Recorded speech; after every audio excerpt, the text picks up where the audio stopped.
और चलिए देखते हैं खबर 1 मिनट, यानी 1 मिनट में खबरों का पूरा विश्लेषण।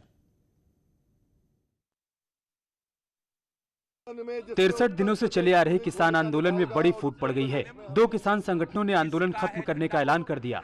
कल यानी 26 जनवरी को दिल्ली में हुई हिंसा के बाद भारतीय किसान यूनियन, भानु गुट और किसान नेता वीएम सिंह ने अपने अपने संगठनों को आंदोलन से वापस हटने का ऐलान किया है। वीएम सिंह ने तो बीकेयू के राकेश टिकैत पर बड़ा आरोप भी लगाया। वीएम सिंह ने दावा किया कि राकेश टिकैत ने पैसे लेकर आंदोलन की दिशा को भटकाया है।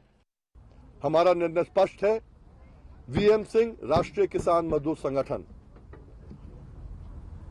इस आंदोलन को यहीं पर ही अलविदा कहते हुए अगले आंदोलन में, जिसमें उत्तर प्रदेश पूरी भूमिका निभाएगा और उत्तर प्रदेश में मुझे देखना है, चाहे कोर्ट के माध्यम से चाहे सरकार के माध्यम से, अगले साल जो आपका धान का पैसा मिले, पूरा रेट मिले, वो मुझको देखना है। मेरी जिम्मेवारी भी आती है। मेरा इसलिए नहीं है कि मेरा नाम नहीं आए तो मैं विड्रॉ कर जाऊं। विड्रॉ नहीं कर रहा हूं। मैं इस एजिटेशन से हटके इस एजिटेशन को आगे सही डायरेक्शन में लेके जाने का काम कर रहा हूं। उधर दिल्ली नोएडा चिल्ला बॉर्डर पर 63 दिन से डटे भारतीय किसान यूनियन भानु गुट ने भी आंदोलन से खुद को अलग कर लिया है। अध्यक्ष भानु प्रताप सिंह ने प्रेस कॉन्फ्रेंस कर दिल्ली में हुए उपद्रव की निंदा की। उन्होंने कहा कि कल जो कुछ हुआ वो शर्मसार करने वाला है। हम लोग हंगामा नहीं करने आए थे। हमारा झंडा तिरंगा है, दूसरा नहीं, और हम आंदोलन से अलग हो रहे हैं। हंगामे और बवाल से आंदोलन को नुकसान हुआ है। कल जो हुआ है वो देश के लिए, पूरे विश्व के लिए शर्मसार है। जिन्होंने लाल किले पर दूसरा झंडा फहराया है। मैं कल की घटना से इतना दुखी हूं और इतना शर्मसार हूं। मैं आज घोषणा करता हूं कि अपने भारतीय किसान भानु के जो संगठन का यहाँ धरना चल रहा था लगभग 58 दिनों से, उसको खत्म करता हूँ, समाप्त करता हूँ। गणतंत्र दिवस पर भारी भीड़ तंत्र को लेकर सियासत भी गरमाई हुई है। किसानों के प्रदर्शन पर कांग्रेस के ट्वीट को लेकर अल्पसंख्यक मंत्री मोहसिन रजा ने सवाल उठाया। जिस तरह से पाकिस्तान की मीडिया स्क्रिप्ट लिख रही है और इनका ट्वीट कि लाल किला फतेह हुआ, यही पाकिस्तान की मीडिया कर रही है कल लाल किला फतेह हुआ। तो वहां की जो फंडिंग है पाकिस्तान की और इनका जो मिशन है, वो दोनों मिशन एक तरफ के रास्ते पर क्यों जाते दिखाई दे रहे हैं। वहीं ट्वीट को लेकर कांग्रेस की ओर से सफाई दी गई है। यूथ कांग्रेस के आईटी सेल के जो इंचार्ज थे, उन्होंने इस तरह का ट्वीट किया जिसका तुरंत संज्ञान लिया गया और उसको डिलीट किया गया। इस तरह का ट्वीट कांग्रेस पार्टी कभी भी इस तरह के ट्वीट को प्रमोट नहीं करती है। उधर समाजवादी पार्टी के प्रवक्ता अनुराग भदौरिया ने दिल्ली में कल हुए उपद्रव के लिए केंद्र सरकार को जिम्मेदार ठहराया। कल जो लाल किले पे हुआ, इसकी पूरी की पूरी जिम्मेदारी केंद्र सरकार को जाती है, क्योंकि पुलिस प्रशासन केंद्र सरकार के अंदर में आता है। आखिर पुलिस प्रशासन क्या कर रहा था कि लोग लाल किले तक पहुंच गए, लाल किले पे चढ़ गए। सरकार अपनी जिम्मेदारी से नहीं भाग सकती, ये सरकार की जिम्मेदारी है।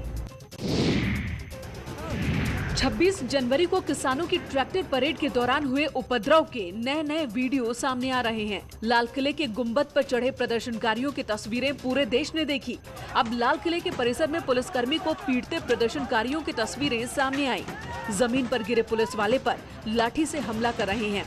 प्रदर्शनकारियों से बचने के लिए जैसे ही पुलिसकर्मी आगे बढ़ता है, वो ठोकर लगने से जमीन पर गिर जाता है और उस पर प्रदर्शनकारी टूट पड़ते हैं। वहीं कुछ और वीडियो भी सोशल मीडिया पर वायरल हो रहे हैं, जिसमें उपद्रवी पुलिस की गाड़ी में तोड़फोड़ करते दिख रहे हैं। उपद्रवियों की भीड़ हाथ में लाठी डंडे लेकर पुलिस की गाड़ी को तोड़ती दिख रही है, तो प्रदर्शनकारी ट्रैक्टर से पुलिस वैन को धक्का दे रहे हैं। तो एक वीडियो में एक प्रदर्शनकारी हाथ में बंदूक थामे नजर आ रहा है, यानी ट्रैक्टर परेड के दौरान हिंसा की पूरी प्लानिंग की गई थी। वहीं एक वीडियो में कुछ प्रदर्शनकारी एक ट्रैफिक पुलिस पर लाठियां बरसाते दिख रहे हैं। रास्ते से गुजर रही एक गाड़ी के अंदर बैठे शख्स ने ये वीडियो बनाया। किसानों की ट्रैक्टर परेड के दौरान हुड़दंगियों ने दिल्ली में लाल किले पर जमकर उधम मचाया। कुछ लोगों ने लाल किले की प्राचीर पर चढ़कर झंडा फहराया, तो बदमाश तोड़फोड़ करने में जुटे रहे। असामाजिक तत्वों ने टिकट काउंटर के शीशे तोड़ दिए और सैलानियों के सामान रखने के लिए बने रूम को भी नुकसान पहुंचाया। जिधर भी नजर डालो वहां पर उपद्रव के निशान नजर आ रहे हैं। लाल किले के अंदर हम मौजूद तस्वीरें दिखा रहे हैं कि कल जब किसान अंदर आए तो क्या हुआ। ये टिकट काउंटर की हालत देखिए, ये टिकट काउंटर है जिसे पूरी तरीके से फोड़ दिया गया है। ये शीशे हैं जिनको फोड़ा गया है, जो नीचे है तोड़फोड़ यहाँ पर की गई है। ये देखिए आप, बोर्ड यहाँ पर है टिकट काउंटर का, जिसको फाड़ कर फेंका गया है। इतना ही नहीं, थोड़ा आगे भी तस्वीरें अगर मैं आपको दिखाऊं तो आप देखिए किस तरीके से खींचा पानी यहाँ हुई। ये एसी आप फिलहाल यहाँ पर नीचे देख रहे हैं, इसको खींच के नीचे किया गया है। ये काउंटर, बैगेज काउंटर, इसको यहाँ पर तोड़ा गया है। शीशा ही शीशा पूरे काउंटर में आपको यहाँ पर फिलहाल नजर आ रहा है। दिल्ली पुलिस के व्हाट्सएप ग्रुप में पुलिस पर बर्बरता को लेकर कई वीडियो वायरल हो रहे हैं। कई अराजक तत्व पुलिस की गाड़ी तोड़ रहे हैं, तो बैरिकेडिंग, तो कहीं पुलिस कर्मियों पर हमले कर रहे हैं। इन हमलों में दिल्ली पुलिस के 200 से ज्यादा जवान घायल हो गए, जिनमें 2 की हालत गंभीर है। आईसीयू में इनका इलाज चल रहा है। वजीराबाद थाने के एसएचओ ने कहा कि बहुत से लोग तलवार फरसे लेकर अंदर घुसे, पुलिस ने उन्हें हटाने की कोशिश की तो हमला कर दिया। बहुत सारे लोग रैंपट पर चले गए, हम लोग भी साथ रैंपट पर गए, इनको रैंपट से हटाने की कोशिश कर रहे थे। जैसे हम लोग बाहर निकले, उन्होंने फिर उसको भी नहीं देखा, और जो भी हो सकता था इनके पास लाठी, डंडे, तलवार, उससे हमला कर दिया। वहीं मोहन गार्डन के एसएचओ ने भी बर्बरता की कहानी बयां की। मंगलवार की घटना में बलजीत सिंह भी गंभीर रूप से जख्मी हुए। बैरिकेड्स तोड़ दिए गए, बस लगी हुई थी नाले के ऊपर, बस को तोड़ना शुरू कर दिया, और हमारे जेसीबी वगैरह पे भी काबू कर लिया और पथराव शुरू कर दिया। गोरखपुर दौरे पर सीएम योगी ने सर्किट हाउस में पीएम आवास योजना के 3,42,322 लाभार्थियों को 2,409 करोड़ रुपए ऑनलाइन ट्रांसफर किए। लाभार्थियों को 2.5 लाख रुपए मिलते हैं, जिसमें 1.5 लाख रुपए केंद्र सरकार तो 1 लाख रुपए राज्य सरकार देती है। पीएम आवास योजना के लाभार्थियों के चयन की प्रक्रिया पूरी तरह से पारदर्शी है। 2022 तक सरकार का लक्ष्य हर गरीब को अपना आवास मुहैया कराना है। 3,42,322 से अधिक लाभार्थी जो आज प्रधानमंत्री आवास योजना की इस योजना के साथ जुड़ रहे हैं। मैं सबसे पहले नगर विकास को समयबद्ध ढंग से इस कार्यक्रम को आगे बढ़ाने के लिए हृदय से बधाई देते हुए, जितने भी लाभार्थी आज इस योजना का लाभ प्राप्त कर रहे हैं, उन सबको प्रधानमंत्री आवास योजना का लाभ प्राप्त होने के अवसर पर प्रदेश सरकार की ओर से हृदय से बधाई देता हूं। आप सबके प्रति मैं अपनी शुभकामनाएं भी व्यक्त करता हूं। अयोध्या में भव्य राम मंदिर निर्माण के लिए गोरखनाथ मंदिर ने खजाना खोल दिया है। मंदिर ट्रस्ट की तरफ से 1 करोड़ 1 लाख रुपए का दान दिया गया। मुख्यमंत्री योगी आदित्यनाथ की मौजूदगी में गोरखनाथ मंदिर ट्रस्ट ने ये दान दिया। इसके अलावा स्थानीय व्यवसायियों ने भी खुले मन से मंदिर निर्माण में सहयोग किया।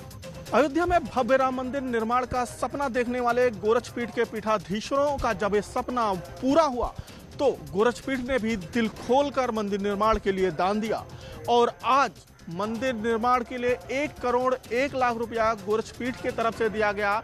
साथ ही मुख्यमंत्री योगी आदित्यनाथ के मौजूदगी में गोरखपुर के उद्योगपतियों ने भी करोड़ों रुपया दान मंदिर निर्माण के लिए दिया है। इससे पहले सीएम योगी ने स्थानीय बीजेपी और आरएसएस नेताओं के साथ बैठक की, जिसमें राम मंदिर निर्माण को लेकर चर्चा की गई। इस बैठक में चंपत राय भी मौजूद थे। ग्रेटर नोएडा में बन रहे जेवर एयरपोर्ट के विस्तारीकरण को लेकर जमीन अधिग्रहण की प्रक्रिया शुरू होने जा रही है, जिसके लिए 8 गांव की 1365 हेक्टेयर जमीन अधिग्रहित की जाएगी। पहले चरण में 2 रनवे बनेंगे। इसके लिए 1334 एकड़ जमीन का अधिग्रहण किया जा चुका है। 5 रनवे के लिए मंजूरी दी गई है, जिसमें से तीसरे रनवे और एमआरओ के लिए जो है वो पहले दूसरे चरण में जो है एक्विजिशन होना है, और उसके लिए 13 से 65 हेक्टेयर ज़मीन ली जानी है।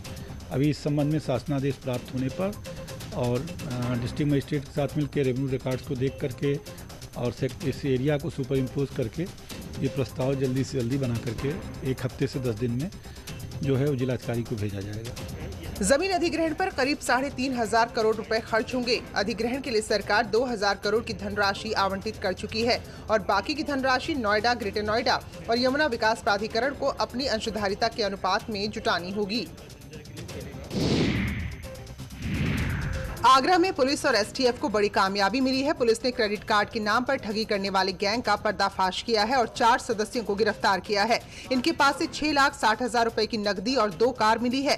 गैंग के सदस्य पहले कॉल सेंटर में काम करते थे। इस गैंग के लोग एक फर्जी कंपनी में क्रेडिट कार्ड से ऑनलाइन खरीदारी करते थे और बाद में कैश निकाल लेते थे। इस गैंग के 2 सदस्य अब भी पुलिस की गिरफ्त से बाहर हैं, जिनकी तलाश की जा रही है। साथ ही पुलिस उस महिला को भी ढूंढ रही है जिससे इन लोगों ने डाटा खरीदा था। इन दोनों ने पूछताछ में ये बताया कि पूर्व में ये कॉल सेंटर में काम करते थे, जो बैंकों के या क्रेडिट कार्ड सर्विस प्रोवाइडर के कॉल सेंटर्स थे। वहाँ से क्रेडिट कार्ड धारकों के डिटेल्स अपने साथी और पूर्व के कर्मचारियों से खरीदते थे। दरअसल खैरागढ़ इलाके में कुछ लोग क्रेडिट कार्ड के नाम पर ठगी का शिकार हुए थे, जिसके बाद एसटीएफ इस गैंग की पड़ताल में जुटी थी। आगरा में प्रतिष्ठित कॉलेज के नाम पर एक पत्र वायरल हो रहा है, जिसमें वैलेंटाइंस डे को लेकर छात्राओं को नसीहत दी गई है। पत्र के मुताबिक छात्राओं को वैलेंटाइंस डे से पहले बॉयफ्रेंड बनाने को कहा गया है। साथ ही लेटर में ये भी लिखा है कि कॉलेज में एंट्री के लिए बॉयफ्रेंड के साथ तस्वीर दिखानी जरूरी होगी। इस पत्र के वायरल होने से कॉलेज प्रशासन में हड़कंप है, जिसके बाद कॉलेज प्रिंसिपल को बयान जारी करना पड़ा। उन्होंने कहा कि जिस प्रोफेसर के नाम से पत्र जारी हुआ है, उस नाम का कोई शख्स उनके कॉलेज में काम ही नहीं करता। कॉलेज प्रशासन ने इस मामले पर कानूनी कार्रवाई की भी बात कही है।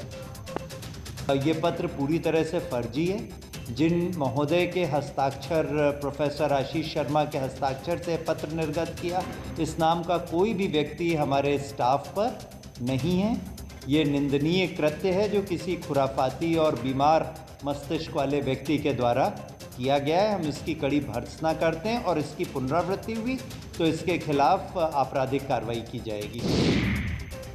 औरैया में यमुना नदी में कार गिरने से 3 लोगों की मौत हो गई। कार में 6 लोग सवार थे, जिनमें से 2 लोगों को सुरक्षित बचा लिया गया, जबकि एक की तलाश जारी है। अयाना थाना क्षेत्र के बाबाइन पुल पर यह हादसा हुआ है, लेकिन इस मामले में अब नया मोड़ आया है। मरने वाली लड़की के पिता ने कार सवार लोगों को अपहरणकर्ता बताते हुए अपनी बेटी के अपहरण किए जाने का आरोप लगाया है। पिता का आरोप है कि कार सवार लोग उसकी बेटी को अगवा करके ले जा रहे थे, जब गाँव वालों ने उसका पीछा किया। इस दौरान कार नदी में गिर गयी। तो आपने पुलिस में सूचना नहीं करी, जो कई बात कर हम गाड़ी एकदम की लेगा तब गाँव में भज गया, फत में तुरंत घर रूता पीता पड़ गया। ये हमारा भैया मर गया, फत में पड़े थे। 5 लोग जिनका रोल अभी तक प्रकाश में आ रहा है, उसमें से सभी लोगों को हम लोगों ने अकाउंट फॉर कर लिया है, जिसमें से 2 व्यक्ति थे जिनकी डेथ हो गई है। इसके अलावा 3 व्यक्ति हैं, उन लोगों को हम लोगों ने अपनी कस्टडी में ले लिया है। अपहरण की धारा में मुकदमा उनके विरुद्ध तत्काल पुलिस ने पंजीकृत कर लिया है और भी जो भी कार्रवाई है वो कार्रवाई हम लोगों के द्वारा की जा रही है। कानपुर देहात में प्रेमी युगल का खेत में शव मिला है। आम के पेड़ से फांसी के फंदे पर लटके हुए थे दोनों। खबर मिलने पर पहुंची पुलिस ने दोनों के शवों को उतारकर पोस्टमार्टम के लिए भेज दिया। मौके से शराब की 2 बोतलें भी बरामद हुई है। पिछले साल जून में लड़की की शादी हो चुकी थी। इसके बाद भी दोनों का अफेयर चल रहा था। पुलिस के आला अफसर भारी पुलिस बल और फोरेंसिक टीम के साथ मौके पर पहुंचे और जाँच शुरू कर दी। इससे पहले दोनों ने वीडियो वायरल कर खुदकुशी करने की बात कही थी। हम दोनों जने अपने मर्जी से आत्महत्या कर रहे हैं। कृपया हमारे घर वालों को कोई दिक्कत न हो। हमें किसी से शिकायत नहीं है। हम दोनों एक दूसरे से प्यार करते हैं। उधर हरदोई में भी प्रेमी युगल ने जान दे दी। प्यार में परिवार जब बाधक बना तो एक ही पेड़ की डाली पर दोनों ने फांसी लगा ली। बेनीगंज कोतवाली इलाके का ये मामला है। पुलिस ने दोनों के शवों को कब्जे में लेकर जाँच शुरू कर दी है। प्रथम दृष्टया जो अभी तक की सूचना अनुसार प्रेम प्रसंग का प्रकरण प्रकाश में आया है। कोतवाली बेनीगंज पुलिस और परिजन मौके पे हैं। इसमें अग्रेतर आवश्यक कार्रवाई, न्यायोचित कार्रवाई शीघ्र ही की जाएगी। यार छोटे से ब्रेक के लिए जल्द होगी वापसी।